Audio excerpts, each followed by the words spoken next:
Meow meow, Onyx and Fortuitous here with a new Friday Faves. Oh, Editor Brian, instead of putting in like metal music, put in like some classy music you'd hear at like an upscale restaurant. Yeah. Because today we're reviewing Drop.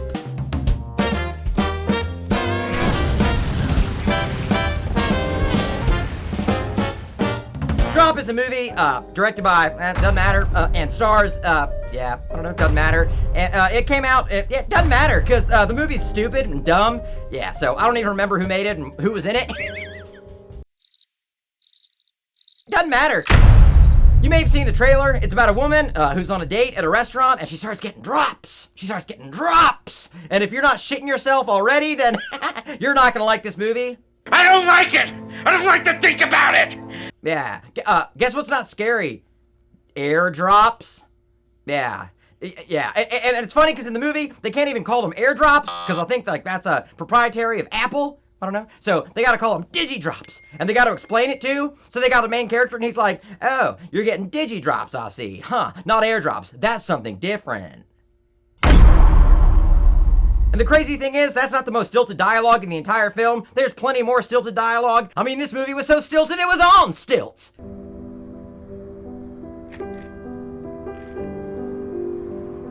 I don't like it! Like one of those creepy clowns at Universal Horror Nights that always gets me when I least expect it. Oh! Yeah, so anyway, the movie opens with this woman, and she's getting abused by her husband, which is a real intense way to open a movie, but that's fine. If you want to open your movie like that, that's fine. You know, so she's getting abused by her husband, and her husband's like, I'm gonna kill you. And then her husband's like, I'm gonna kill our baby. And he literally points a gun to like a 2-year-old, and I was like, God damn, Drop, you're coming in hard. Harder than you've earned. Harder than you've earned. Harder than you will earn.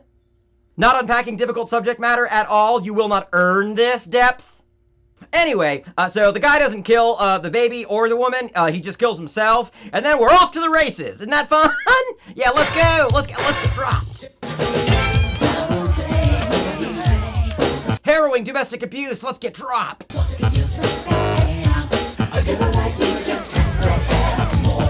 Heavy shit that the script doesn't have the intellect to really deal with. Let's get dropped.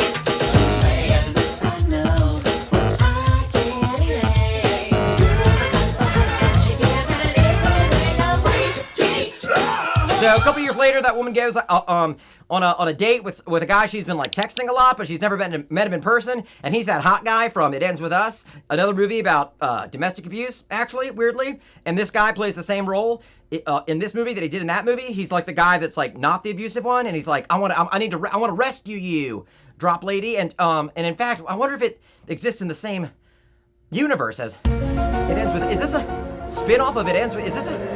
Are we now in the It Ends With Us-averse? Are we in the It Ends With Us-averse? The It Ends With Grab your friends, wear your florals. I hope so. Never mind, drop rocks. If Drop is a spin-off of It Ends With Us, then I actually love the film and I take back every bad thing I said about it. It's hard for me to say I'm sorry. Anyway, she's on her date and she starts getting these digidrops, not airdrops, digidrops, and they're like sending her memes and stuff, and they're like, I bet y'all don't know who I am, and she's like, I don't, and then they're like, you gotta get into the camera bag of that boy you're on a date with, and you've gotta destroy the SD card. You know what my favorite horror films involve? SD cards. Yeah, that's like when Captain America fought Winter Soldier over a thumb drive. I love big movies that are about SD cards, thumb drives. Give me something that's about FireWire. Give me something that's about a USB-C. Give me something that's about an external hard drive, a G-RAID. Give me something that's about solid state. I haven't been scared by a horror movie that involved technology since Fear.com. Do you like to watch? I don't like it! Anyway, she looked at what's on the SD card and it's mayor stuff. Yeah, because the boy she's on a date with is the photographer for the Chicago mayor, and guess what he's got on that SD card? Damning mayor stuff. Oh, are you frightened yet? Are you scared? There's damning mayor stuff on that SD card. That's scarier than Freddy Krueger and Chucky combined. What if on an SD card there was mayor stuff? Oh! Yeah, he's like embezzling money or something, or like lying to his constituents, or like, who gives a fuck? Boring ass mayor stuff is on that SD card.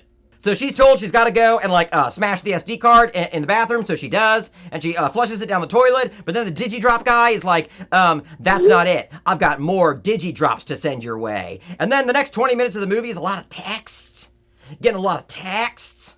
And the filmmakers try to make it interesting. They make the texts like big up in the background. They like project them on the walls of the restaurant, and they make like the texts appear floating beside her, and like the texts appear in the mirror of the bathroom. But guess what? You can do all that shish-ass, and it's still just fucking texts. Texts aren't exciting. The only thing less scary than texts are Digidrops and mare shit. So, the next text she gets says, you gotta kill that boy. And she's like, what the fuck? But she's gonna do it. So she goes into the bathroom and gets a little vial of poison out of the paper towel container. And she goes back and she like, pours the poison into a shot glass of tequila. And the guy, this is the funniest part of the whole movie. And the guy's like, oh wait, I've got a present for your son. Because y'all are new to Chicago, but you've been here for a while now. So you're official Chicagoans. So here's my gift for your son. And he gives her a hockey puck. And on the hockey puck, it says, Chicago Hockey USA. I don't know.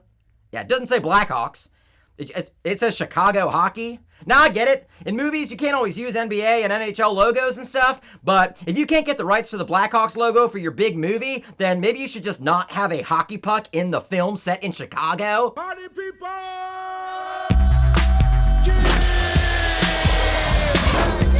Get the fuck out of here. Chicago Hockey USA. That'd be like inviting a character to go to see a football game in Chicago, but you don't have the rights to the Bears, so you're like, let's go see that new team play. Let's go see them Chicago Woodland Creatures take on the Minnesota Bad Old Norsemen. It is fucking embarrassing! Yeah, so the Chicago Hockey USA puck is going to come into play later in a really dumb and boring way, kind of like the whole movie was dumb and boring. But yeah, so she doesn't kill the guy. Instead, she finds out who the guy was in the restaurant that was sending her a bunch of texts. And no joke, this guy ripped.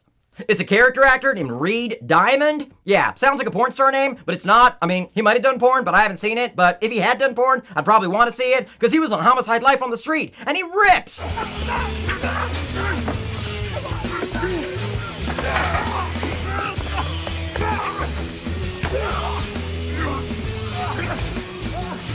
So he's the bad boy that's been sending her the Digidrops, and it turns out he's trying to get that photographer killed because that photographer had bad boy mayor stuff on the SD card, and he also witnessed it with his own eyes. So destroying the SD card wasn't enough. This guy is like a kind of a cleanup guy, a cleaner, like a lone wolf on behalf of the mayor department, the department of the mayors of Chicago. And so he says, I gotta have that guy killed as well. And when she's like, but why don't you just kill him, Reed Diamond? He's like, because I'm gonna frame you, because everybody knows that you're a black widow that killed your ex-husband.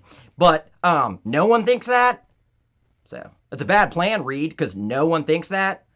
I don't know. Yeah, like everyone knows she was an abused woman whose husband shot himself in front of her. So your plan to frame this black widow was a bad one. Kind of like this movie Drop was a bad one.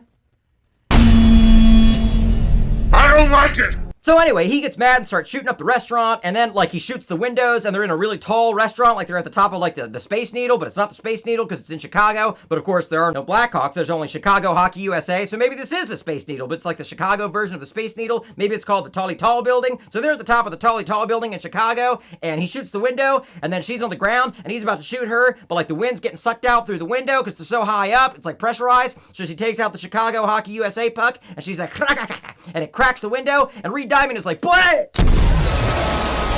Yeah, so he dies, but the hitman that Reed Diamond hired is back at her house with her sister and her little boy. So then the finale is that she's got to go there and like kill that secondary villain. So the finale is actually killing the less bad guy. It's the not as big bad guy, which is a cool way to structure your film. Like kill the big bad guy, but then you've got like the random dude who's just like been in a ski mask the whole time, and that's your final confrontation. That's cool. That'd be kind of like killing Jason, but then having to kill like some guy named Lil J after that. So you kill Jason, you're like, woo! Oh, Camp Crystal Lake, we did it, we killed Jason. Oh no, Lil J! Some folks have a strange idea of entertainment. And the audience would be like, well, who the fuck gives a fuck about Lil J? Y'all already vanquished Jason. So that was me in the movie theater for Drop. I was like, who the fuck gives a fuck about a little J? Woo! All in all, I'll give this movie 0 out of however many stars people normally give, and then go maybe 5 into the negative, because it was dumb and stupid, like I said. And my only final thought is, who the fuck gives a fuck about a little J? I don't like it!